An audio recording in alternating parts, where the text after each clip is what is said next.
அவங்க விதியை அவங்க அனுபவிச்சு அவனை மாற்றினீங்கன்னா நீங்கள் ஒன்றும் இல்லைங்கம்மா, ஒரு வயல்வெளி இருக்குது, ஓகேங்களா, நெல் விளைஞ்சிருது, அறுவடை பண்ணுறீங்க. அந்த அறுவடை பண்ண நெல்லை ஒன்று மூட்டையில் வைக்கணும், இல்லை குடோனில் கொண்டு போய் வைக்கணும், இல்லை அதை அரிசியாக்கி சேல் பண்ணணும். சேல் பண்ணால் அந்த அரிசி யாரும் ஒருத்தர் வாங்கணும், வாங்கி அவங்க ஒருத்தர் நம்ம அப்போ சாப்பிட்ணும், சாப்பிட்டு திரும்ப அது மலமாக பூமிக்கு போகணும், திரும்ப வயல்வெளிக்கு வரணும். இதுதான் ரொட்டீன், இப்படி தான் கர்மாவும். நீங்கள் அந்த கர்மா ஒரே இடத்துல தங்கிட்டு இருக்கிறத மாற்றுறதுக்கு உண்டான விஷயம் எங்கே நடக்குதுன்னா முருக பக்தியில் நடக்குது, ஓகேங்களா. அப்போது நான் ஒரு பேட்டியில் சொல்லியிருப்பேன் பாருங்க, இனி எந்த இதுலேயும் யார்கிட்டையும் இந்த குழந்தைங்க உதவி பண்ணுங்கன்னா கேட்க மாட்டேன்.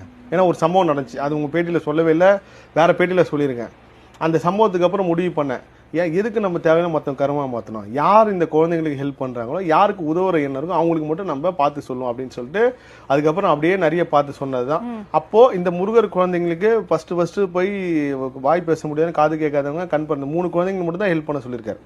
இப்போ வாழ்நாள் ஃபுல்லாகவே நான் சாவர வரைக்கும் இந்த 3 குழந்தைங்களால் வாழணும்.